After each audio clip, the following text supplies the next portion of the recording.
Hey, and welcome to In at the End. This is episode 12, Isabella. So, we realized recently that we put up a wrong episode, our pilot episode. Yeah, You know that. I did know that. Wasn't that wrong? We're It missing was a little bit wrong, where we explained why we call this podcast In at the End. Mm-hmm. And so, if you want to go back and listen to the pilot again, feel free. Some of you might have heard the correct version of the pilot, but for those of you who didn't, you probably heard the quote in the first episode about coming in at the end. And basically, in a nutshell, it's because we know we're not the first people to make a Sopranos podcast or analyze Sopranos. Also, we just watch this show, and then right at the end of it, we record a podcast. Also, it's the end of great TV, I think. And also, it's the end of America, according to the show. It's also the end of America. And also, we have the privilege of looking back on all these episodes after seeing the series a number of times. So that's just a recap why we're called In at the End. Check out the pilot. We updated it. Now it's right. Sorry about that. I guess we have, one or two listeners, so yeah, it's important to let them know. That's good. Well, let's talk about this Isabella. is an incredible episode. I mean, first of all, being directed by Alan Coulter and written by Green and Burgess. They have kind of the dream team of The Sopranos season 1. Mm-hmm. So, and yeah, definitely did not disappoint. It's maybe one of the most action-filled episodes of The Sopranos in the entire series run. Lots of tension. It's a lot going on. It really feels like a classic end of a season, actually. The show is actually playing to the stereotypes of where a season of TV typically ends up, maybe more than they do later on. Yeah. There's a lot of drama unfolding. Well, it's even interesting, like, looking at the scene where Tony's back home and he's sitting in his living room and all the family's coming together. That's actually kind of like a typical season ender that we do see, but that's not where the episode ends. The episode takes a few turns from there as well. So it kind of like, makes you feel like there's going to be this like warm and fuzzy ending. Well, that's actually such a disorienting scene, and that's actually the opposite of warm and fuzzy. The relationships amongst the immediate family are actually at their darkest at that point. Yeah. Totally. But it's in this structure that usually would indicate closeness and warmth. Yeah. But it surprises us in that way too. Totally. I have some stuff I was thinking about starting on. Go for it. Getting right in. I had some thoughts about Isabella this time that I don't know if I've had before. Okay. Ooh, exciting. Mm-hmm. So that's maybe an aspect of this episode in past that felt a little bit contrived or forced and a little weird. The character of Isabella? That there's this fantasy character who didn't exist. The verisimilitude, to use one of our favorite words from the Sopranos community online discussions. Yes. The realness of the show, it always felt a little bit strange. Yeah.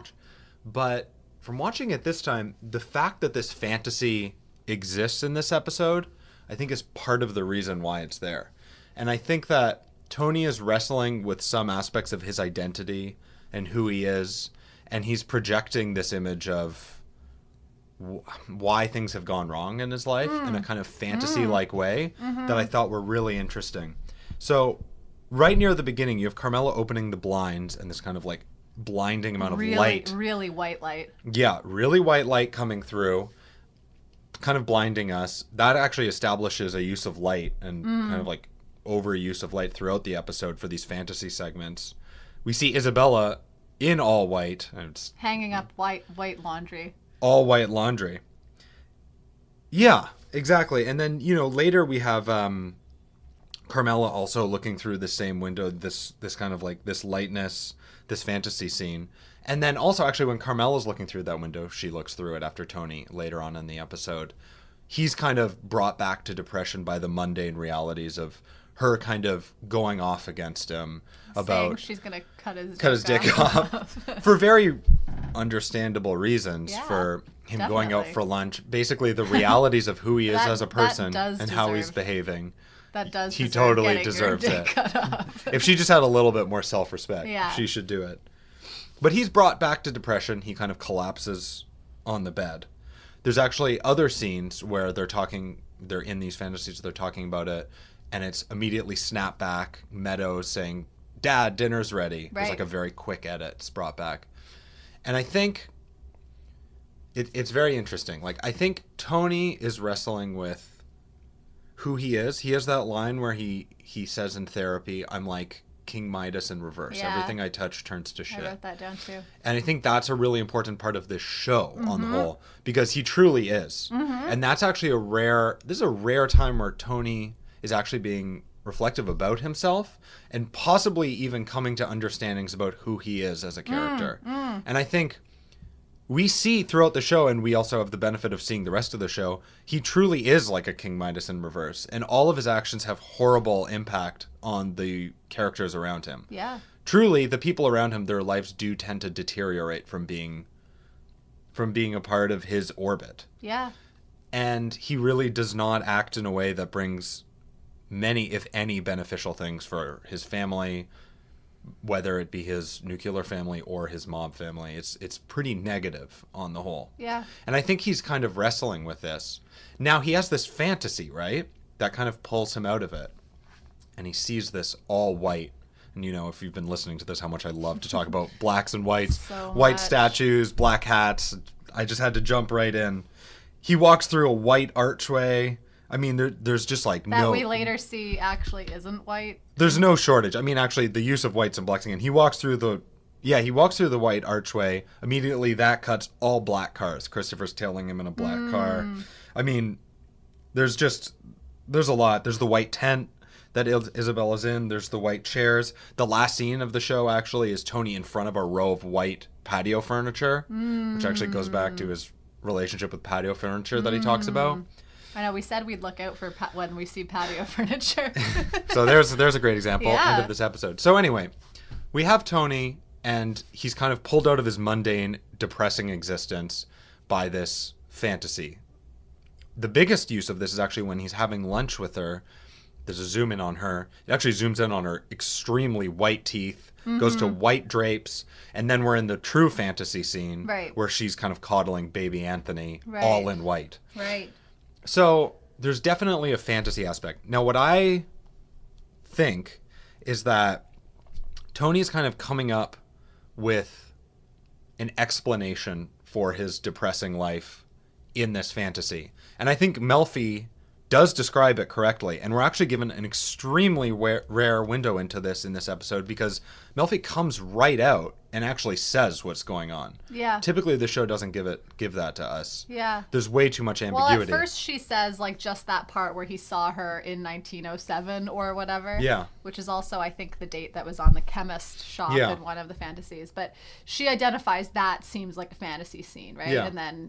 But then the scene where they're in the car together at the end of the episode, where he's telling her this, she like actually accurately captures the whole thing. Yeah, right? And she says that, you know, you are looking for this mother figure for this love that you didn't have. And actually, it's interesting, again, after that car scene, there's actually a blinding light that comes from the car coming up that takes Tony away.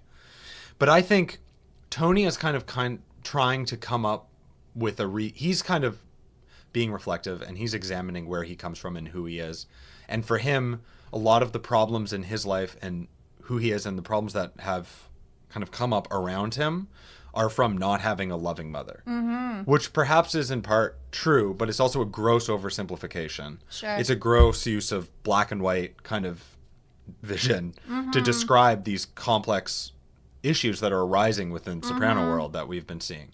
Now, what's really interesting to me is he's always kind of pulled back into this depressing, mundane, boring, fucking regularness of everyday life. Now, that comes shattering in an amazing kind of series of shots. So we have him in bed. The camera actually goes sideways. Yeah. So the whole first half of this episode, we kind of feel like maybe it's not a fantasy, but it does not have the same tone.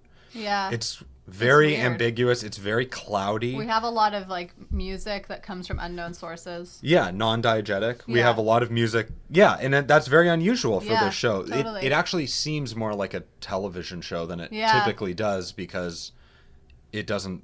Our disbelief is suspended or whatever. So anyway, we have the shot. He's in bed, sideways shot. That's extremely dramatic. We haven't seen that shot.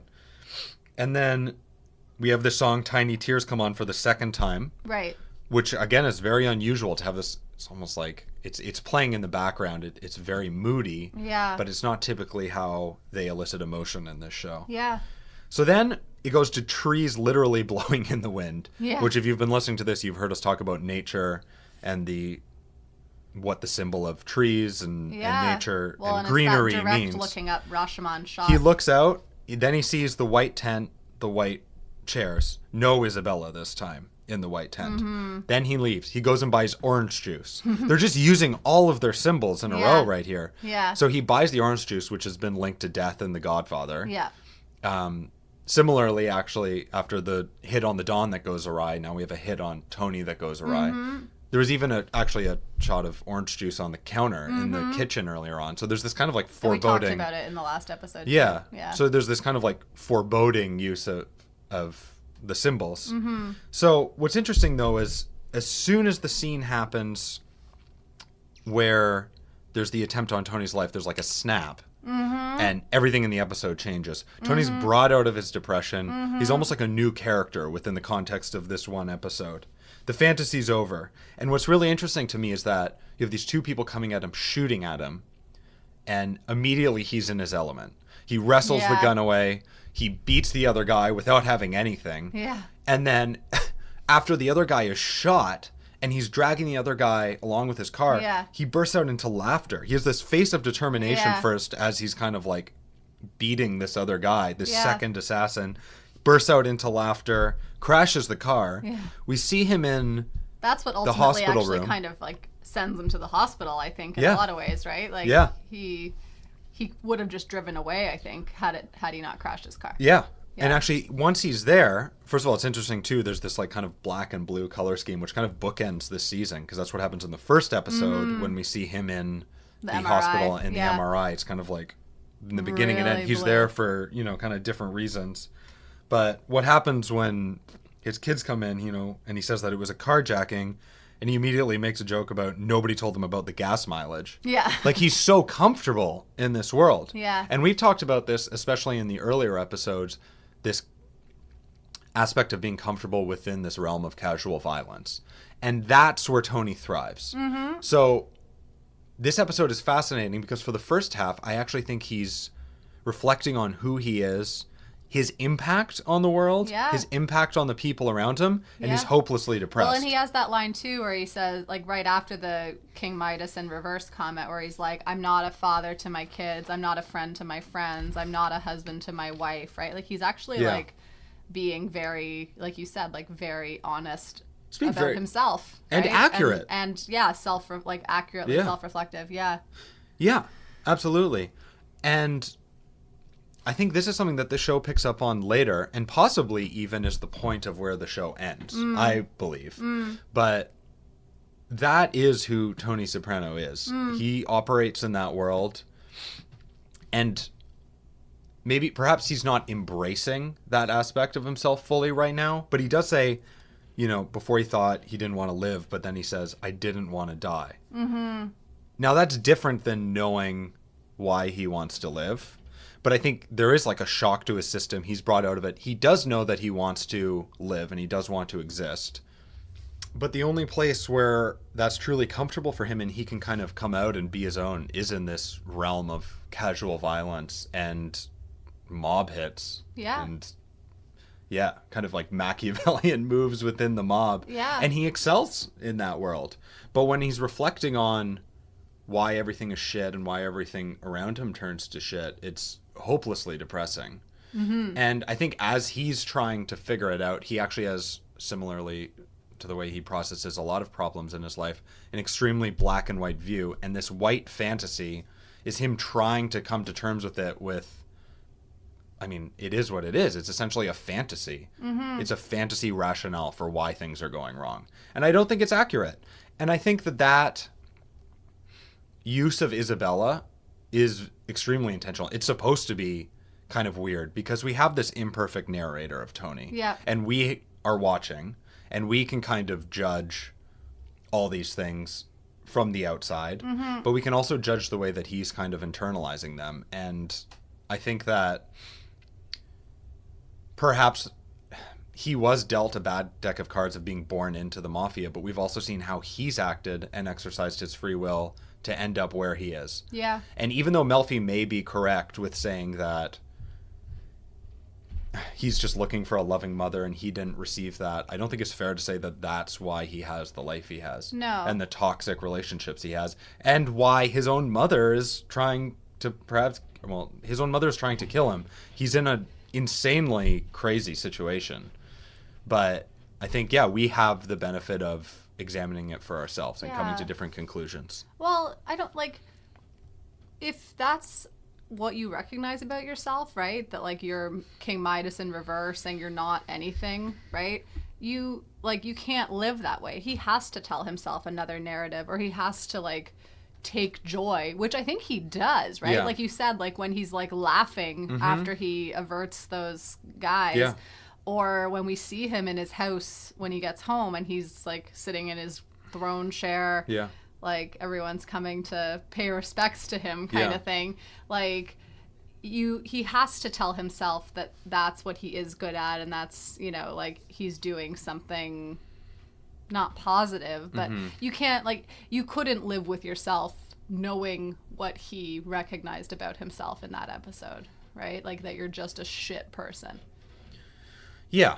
And so I think we see that at multiple times, right, throughout the series, definitely, is the different, we see things through Tony's eyes. And so we catch these glimpses of when he gets kind of clarity, or when certain moments bring him to these emotional places. Like when he's sitting in the car with Melfi, right? He's having this pretty, huge realization, but then it kind of snaps back into his real self or whatever it is. Yeah. And I don't know. Do you think, so for you, was this hallucination or whatever you want to call it? It's unclear, whether he was asleep during these, right? Was it a dream? Was it a dream sequence? Because we see dream sequences a lot. And he is in bed for most of the episode, right? Yeah. The one weird one is when we get this cut, Christopher's over, because Christopher's worried about him, right? And Christopher's the only of those guys who can identify that he might be depressed, right? Because he talked to Tony about his own depression. So he says to the guys earlier, maybe he's depressed, right? So Christopher's over there worried about him. And Tony says he's going to go downstairs to take his pants out of the dryer. Yeah. And we immediately get a cut from that to him fully dressed outside, where he picks up the piece of laundry. Yeah. Or some kind of lingerie, I think. But he didn't know the word for it either. He picks it up in the backyard. So that one's a little bit less clear. The other ones, it's feasible that he could be asleep or whatever, drugged out, lying in bed, which is how we see him for that, a lot of those parts of that episode. I think it's different. Yeah? I think that this show has established a language for dream sequences, and this is completely different from how they treat dream sequences at any other point in the show. I think this show takes dream sequences very seriously, and that's typically, like we've talked about before, where actually a lot of the narrative moves forward in these kind of subconscious parts of the show. Now, why I think this is different, he addresses it with Melfi in a way that he's not aware of it at all as a dream. There's a lot more clarity to those scenes. And actually, when he realizes, it's shocking to him because it felt so real. And I think that this is different too, because I think that Tony is in control of creating this fantasy and this explanation for why things are happening. Yeah. A dream is something where you're along for the ride. And actually, that brings some perspective to the camera techniques that they use, where it kind of follows a character around. It looks like they're on a moving sidewalk or something, because these characters are being drawn along by the way they move all these dreams. external forces. Yeah. But this is something that I think Tony is actively creating to kind of shield himself from his reality. So I think it's different. Yeah, no, I just wanted to talk about that because I think it is interesting. I'm just trying to think because you had so many good things to say. A couple things. When you mentioned the patio furniture, and we said we were going to look out for patio furniture, there's also a line in this episode when he and Carmela talk about going into witness protection. Yes. And he's like, you want to move to Utah? You want to sell Indian relics by the side of the road? There's a rattlesnake farm. I'll have a rattlesnake farm.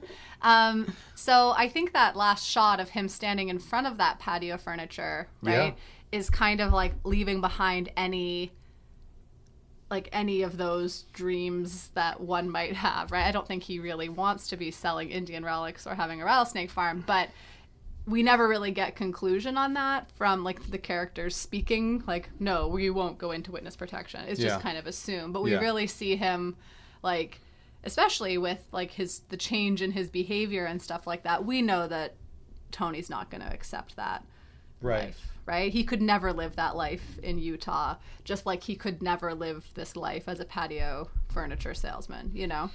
So anyways, I just thought that was, when you mentioned the patio furniture, I was thinking of that. Yeah. And then, I was also like you, like I remembered, this hallucination of Isabella. I was trying to think back to my first watching of the episode and if I was brought along for the ride, and I think I was. Oh, of course. Like now, like in hindsight, we're able to see like the trickery or whatever. The camera trickery, like I mentioned with that scene of Tony going downstairs to the laundry room and then appearing outside, right? We don't question that as much before knowing what the conclusion is. It's kind of in some ways, and that's where I kind of compared it to the dream sequences. Like, we're often in the dream sequences, it's something that's believable, and then all of a sudden it's not. Yeah. Right? And we get that in hallucinations as well, like that it's believable enough until there's these weird elements that kind of jump out at you, that like the chemist's shop, right, for example. And the one interesting thing about that, I would just, to wrap up the Isabella part, or just things I was thinking about, is when he's having that hallucination within a hallucination or whatever of her back in time nursing baby Antonio. He pops out of it when she asks him, "Are you on drugs?" Yeah. So that I found was interesting, because there's that little bit of realism that I think, again, like thinking about my first time watching it, I was like, oh, that's a hallucination. Yeah. Like he was just like, he was just envisioning that. Right. But then it's like an Inception kind of thing, you know? So, whoa. I know. So deep. Yeah. No, I am totally on board with all the things you're saying about it. Okay. Well, I'm glad. What thoughts do you have? What are some things that you'd like to... My thoughts are pretty scattered. I'm glad you had kind of a succinct idea to talk about. My thoughts are a little bit scattered. I was paying a lot of attention to some of the same things you were thinking about, like in terms of like paying attention to light and color, which is things that I've learned from you to watch for. There were a couple things that were standing out to me. One of them, early in the episode, when Junior, when everybody is at the funeral of that old lady who gave Junior his first hand job or whatever. Old hand job lady. Yeah. Yeah, her. We see Junior's reflection in the casket. We're kind of disoriented by this image of him in this like very dark black reflective surface. Mm-hmm. And then Mikey comes up behind him, and we see Mikey's reflection, which of course kind of reflects Tony's reflection later on in the episode when the shooter's coming up from behind him. Right. So I kind of liked, now, you know, nothing yet happens to Junior in that sense as well, but it is kind of like, I don't know, just always to be looking out over your shoulder kind of thing. Yeah. It reflected that for me. These are going to be really disparate ideas, so you can chime in wherever you want to. They might turn into something. I like that we, for the first time, see like Melfi and Carmela have had one conversation on the phone. Yeah. And we have them, well, there's kind of two moments where they interact in some ways. Of course, when Carmela drops off Tony to have that strange car meeting that they have, she just kind of like looks over like a boss at Melfi and doesn't even say anything. But then I like when we earlier in the episode have her ask, does your lady therapist know about this? And suggests that she offer aromatherapy to Tony or something. I thought that was pretty good. And then we get that great line where Tony's like, I've got a lot on my mind. And Carmela's like, well, move over then. Yeah. Which is great. What else do I have? I wrote down some stuff about clocks. I was seeing some kind of hazy clocks, but nothing really seemed to come together. I always pay attention when there's clocks, though. Totally. There's like a hazy 2:30 clock. Yeah. I don't know. Well, actually, the use of focus was great, especially in that first half. Yeah, because it was hazy. Yeah. Well, you had like a scene in the kitchen with Tony and Christopher, and only Tony would be in focus. And sometimes somebody would say something and would kind of snap the perspective in, and we would actually see Christopher. But sometimes you wouldn't even really be able to tell what was in the background because of the way that the camera was working. Yeah. And actually that had that great line actually where Tony said, "I don't know nothing no more." Yeah. Very, very bleak. Yeah. Yeah. Quintessential Sopranos worldview. Yeah. We also see that sense of like haziness or whatever when he goes on the day where he's supposed to get assassinated. He goes to Melfi's office, which we didn't know that he enters it through a donut shop? Yeah. Or does he? Yeah. He does, okay. Yeah. But it's all kind of hazy, right? And he kind of like disappears and stumbles into this alleyway. Yeah. And into this like arguably weird looking door. Yeah. So that's why I was like, I don't know if this is real. One thing that's interesting actually is that whole first half of the episode where you have use of that Tiny Tears, that Tinder Stick song. Mm-hmm. And also there was that song right after Mikey shoots Donnie. The garbage Temptation song. Waits, yeah. So, but yeah, the garbage song. Yeah. Not a garbage song. Not a garbage song, a song by Garbage. Yeah. What was really interesting there was you have so much more drama happening in that first half of the episode than you typically have in this show. And everything feels and is shot like much more like an exciting, fast-paced mob American television or show or movie. And yet, Tony's not engaging with it at all.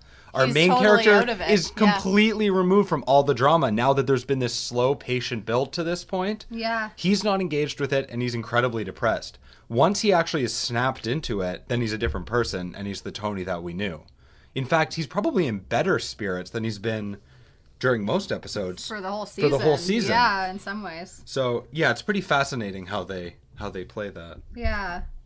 One of the other interesting lines, and I wanted to ask you, I couldn't...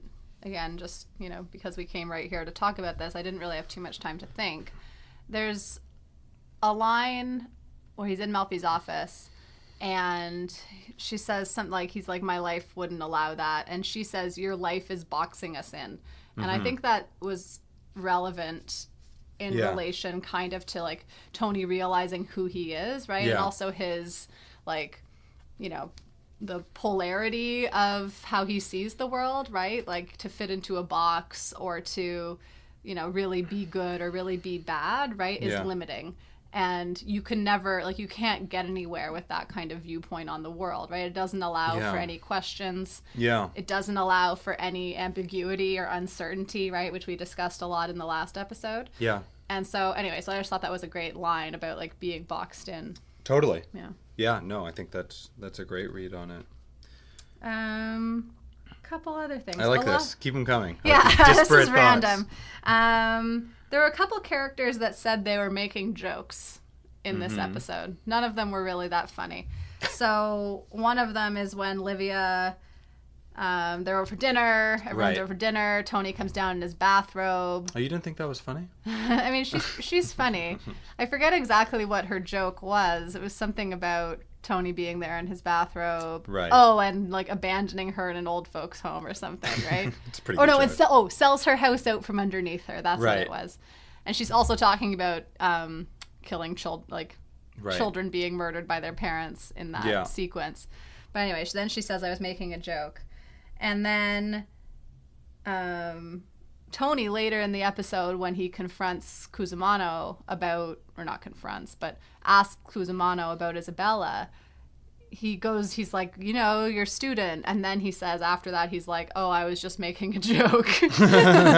Which is a really strange thing to say and a really weird joke. I kind of like that joke. It's a good one. Anyways, I just noticed that overlap. The other thing that I noticed in terms of overlaps was that Livia, like when she's up at their house after Tony gets out of the hospital and she has that memory issue / is her memory loss real? Nobody knows. Is she faking it? Maybe to get out of any culpability for this, right? And Junior kind of accuses her of that also. But I found it interesting that she said, "Who's that girl?" Because, and I know that the way that it's used in the episode is that they're referring to Meadow. Yeah. But I thought right away of Isabella and having this kind of like hallucination, right? Like it was just, I don't know, for some reason it just popped in my mind when it was like, who's that girl? Yeah. And I almost like wanted them to turn around and see Isabella at the door or something like that. Like it just, I don't know. There was something... be really suspending the realism of the show. Well, but it also too, like it really, which this show hammers home, right? Like where does Tony's pathology come from, right?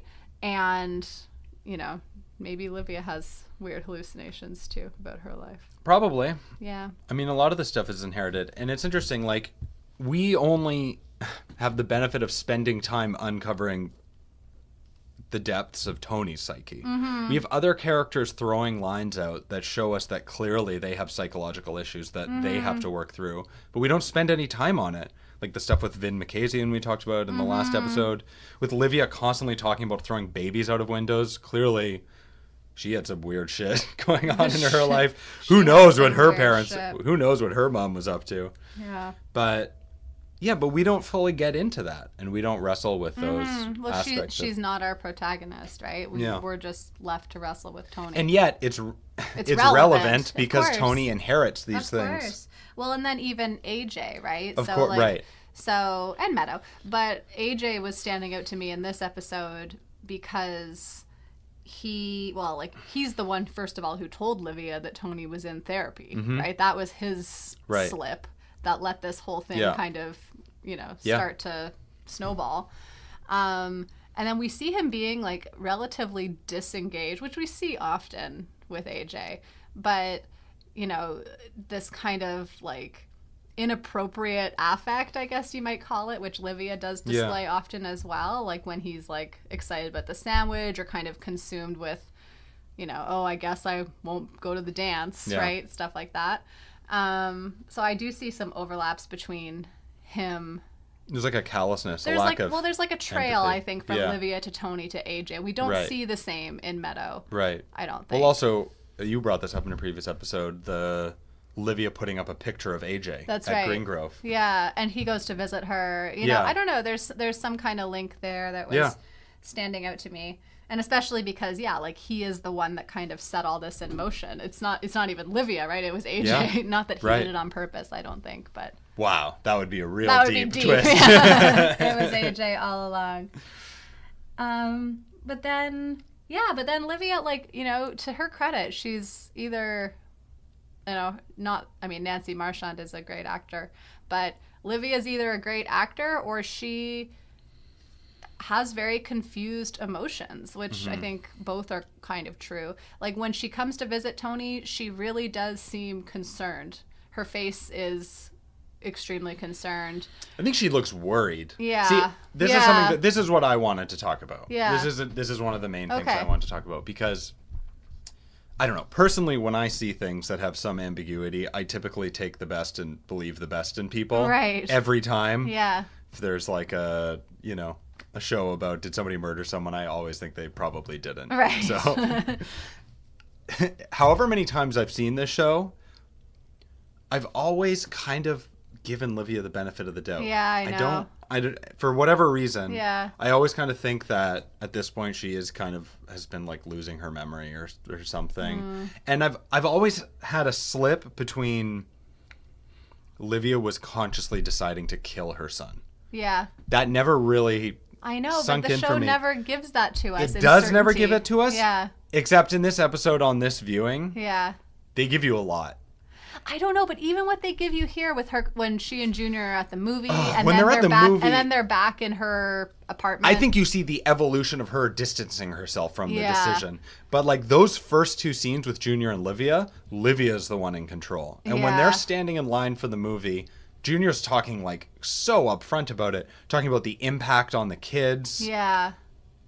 Livia's saying, I don't want to talk about that. Yeah. I think Livia's completely aware of what's happening. Yeah. And I think Livia is actually the one who made this decision and executed it. Yeah. Through her own means of using Junior. Well, but then we see how she escapes that, right? So when Junior comes later And he's like, what was that back at the house with the Meadow thing, Yeah. right? Like with who is that girl? Yeah, I don't know what you're And saying. she was like, whatever, like, Well, she says, Livia, "You'll like, talks see." about her Yeah. memory, like, it'll Yeah. happen to you too, which it does for Judy. Right. Spoiler. Spoiler. But we see her, you know, I don't, actually, you know what, I do see also the best in people, or that's like the easiest explanation sometimes, is to see the best I in do people. too, But I think she's acting to, Yeah. again, to distance herself from the whole situation. Yeah. I think, yeah. I mean, it's interesting when the TV is playing and showing the clips of Tony being shot at and talking Yeah. about this gangland Yeah. killing gone awry. You see the immediate reaction is Livia kind of puts her face in her hands and looks down. Like she just like, she can't believe that this that this went down this way. Not so much like concern for her son, but just like, kind of more like, what am I going to do? Yeah. Junior looks like he's like a deer in headlights. Like he Yeah. always looks like Yeah. he with her. So I think, yeah, again, like Livia is actually more aware of what's actually going on than Junior is. Junior's kind of being taken along for the ride. Totally. I think we said that last episode Yeah. too. He's always, confused. Also, like, it was great. I loved Alan Coulter's amazing. What an amazing director. Yeah. But the scene where they are at the Sopranos house that we were talking about earlier, the kind of spinning cameras and the like quick edits, not super long on characters, it's very disorienting. Where Livia does forget Meadow. It's a very kind of frantic scene. Yeah. And I think there's a lot of There's tension like that's meat built. being passed around. Yeah. Wow, meat. I like that Livia is mostly like her, at least what she's saying is that she's really concerned. She's like, his ear is disfigured. And then Right. she's like, can he hear out of that ear? Like, she puts on a good show.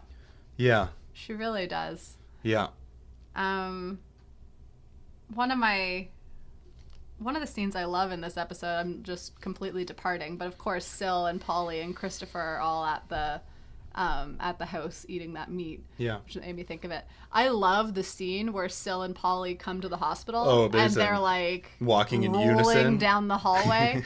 And Meadow and AJ, or I think it's Meadow who says they look weird. Maybe it's AJ. Yeah.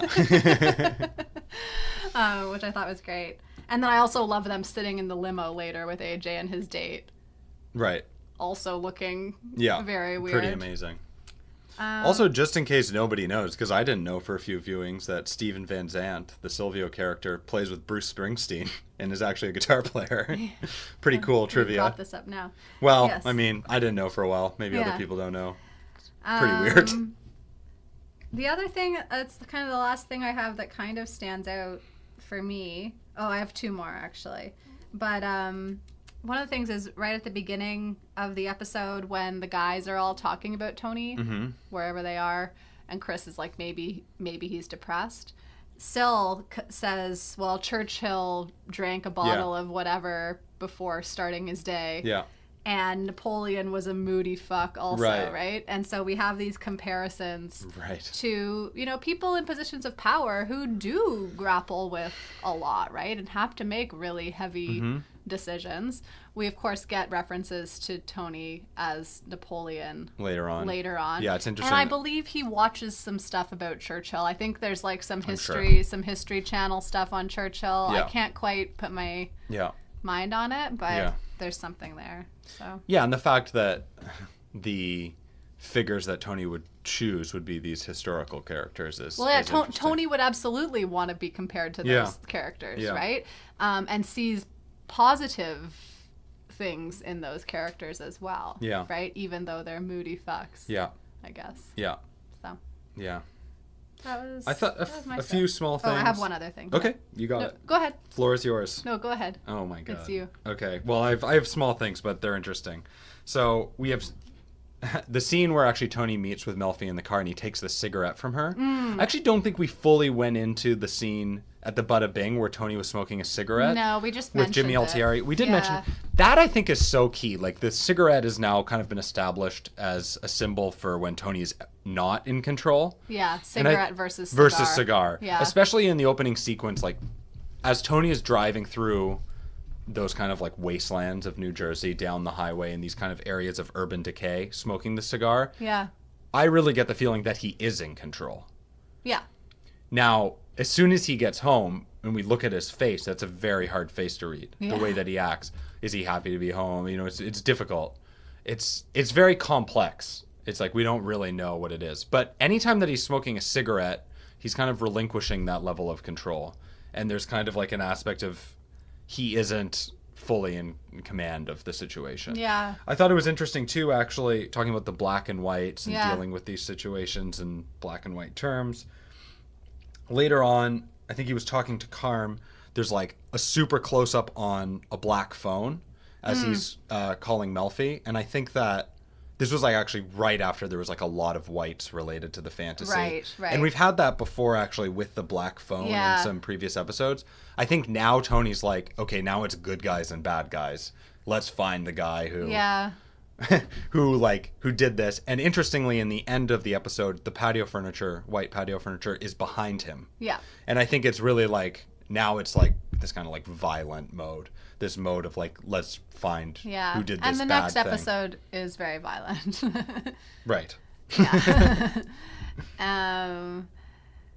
What did the wind indicate? Because it was so strong. Like, I'm thinking, like, particularly Yeah. in the scenes, like, when Junior and Livia, we see this, like, hat rolling down the street, right? This black hat rolling. And then we look up to Junior and Livia standing in the line at this movie theater. We definitely, That was a like, crazy shot. we see the wind throughout, like when he's watching Isabella, right? She has that tent and the laundry and the curtains that are like really blowing in the Yeah. breeze.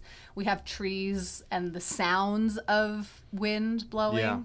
We don't get them as much, and I was trying to pay attention to it like near the end of the episode when he, like, for example, when he goes to meet Melfi in her car, we have a lot of like other nature sounds, but Yeah. the wind is gone. There's not, it's not windy. It's raining. Interesting. There's rain when AJ's on his way to the prom or wherever he's going, Yeah. the dance. But we don't hear the same wind. So I don't know if you had any ideas on that. Well, in particular with the wind blowing the trees before the assassination scene, I think there's like an aspect of tension that's been rising. There's like an impending sense of something about to happen. There's movement. There's a lot of movement happening. And like things are kind of coming to a boil. And they have established the symbolism of greenery and trees and the fact that they're shaking. There's something. Right. It's not as maybe necessarily as foreboding as immediate. That something is immediately going to happen that's going to kind of enter that world.